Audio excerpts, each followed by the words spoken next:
Bonjour à tous, je fais un petit live qui va pas vous prendre trop de temps à regarder, à écouter, mais qui a vraiment de l'importance. Donc je compte sur vous pour le suivre jusqu'à la fin. Alors, comme vous le savez, suite au NAO obligatoire de novembre et suite au mouvement de contestation qui a été organisé par les organisations syndicales et qui a été largement suivi par beaucoup d'entre vous, l'entreprise a augmenté son talon qui est passé de 40 à 65 euros. L'entreprise s'est engagée ensuite à faire un point inflation si l'inflation dépassait les 3% durant les 3 premiers mois de l'année. L'entreprise s'est engagée à doubler la prime Macron pour les personnes qui étaient éligibles.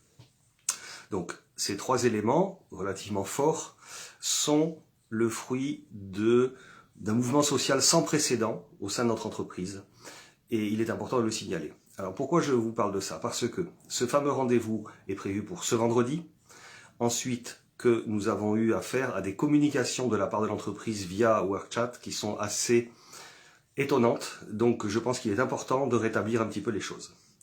La première, c'est donc Laure Gandouet, qui est notre directrice générale déléguée, qui le 7 avril a envoyé un post sur WhatsApp en prenant soin, évidemment, de bloquer tous les commentaires de la part des salariés de l'entreprise.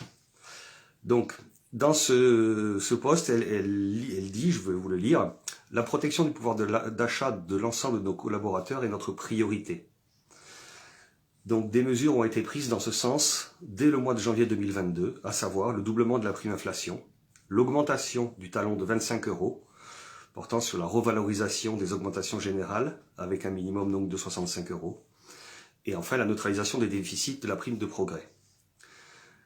Ce qui est important, c'est que ce n'est pas l'entreprise qui l'a décidé, c'est vous qui l'avez décidé, par rapport à cette mobilisation sans précédent que vous avez su soutenir en soutien des organisations syndicales.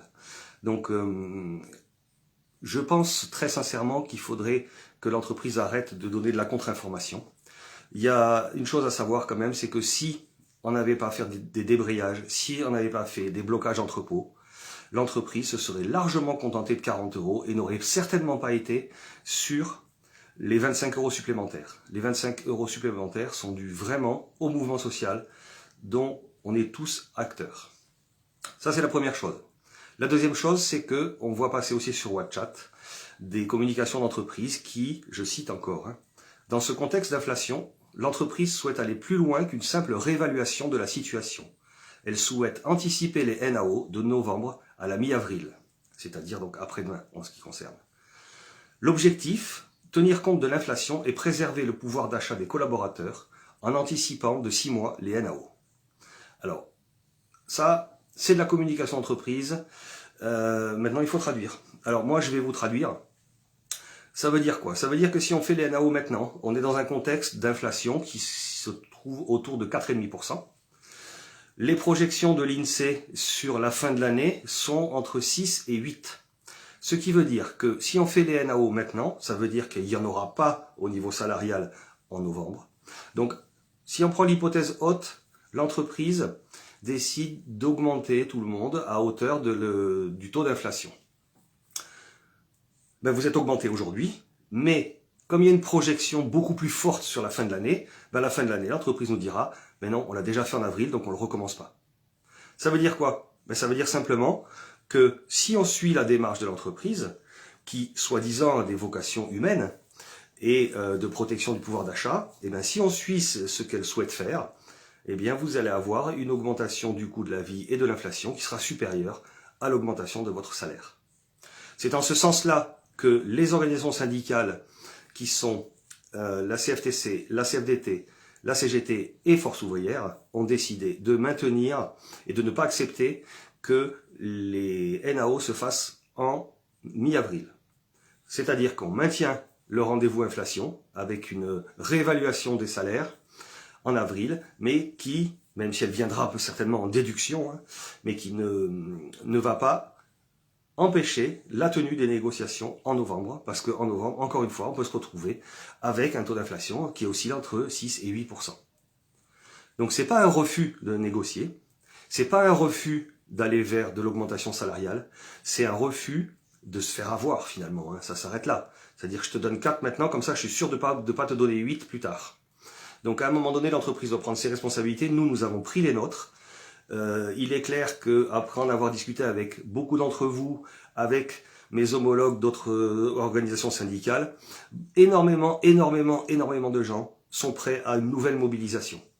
Il est important que l'entreprise entende ça, il est important que l'entreprise comprenne que les salariés ne sont pas que des idiots et que donner de l'argent très rapidement, on a bien compris le manège, c'est simplement pour pas en donner beaucoup plus tard.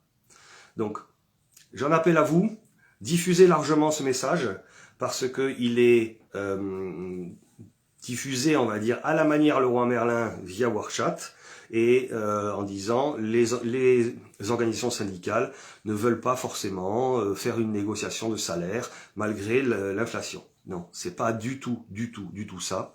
C'est du réalisme. C'est-à-dire que nous, ce que l'on veut, c'est pouvoir vous garantir un pouvoir d'achat tant en avril que fin novembre. Donc, stop aux mensonges, stop au bluff de la part de l'entreprise. Ce qui est important, c'est encore une fois votre mobilisation, notre mobilisation. On est tous prêts pour le faire. Maintenant, on va voir ce que l'entreprise, quelle va être son attitude. Est-ce que c'est de la cupidité? Est-ce que ça va être du réalisme? On pourra vous en parler beaucoup plus en détail à partir de vendredi soir ou samedi, parce que la réunion se tient vendredi. On espère que, contrairement à ce que le souhaite l'entreprise, cette réunion ne va pas durer que 2 heures. On se souvient que en novembre, et suite à ça, au mouvement social, on a fait une nouvelle rencontre qui a duré 14 heures. Donc, je pense qu'en 2 heures, on ne fera pas le tour, sauf si l'entreprise décide de couper court à toute discussion. À ce moment-là, elle prendra ses responsabilités vis-à-vis de ce qui se passera. Voilà. Encore une fois, n'oubliez pas de liker et de partager cette vidéo. Et on revient vers vous très rapidement suite au rendez-vous, entre guillemets, inflation, qui se déroulera vendredi. Bonne journée à tous.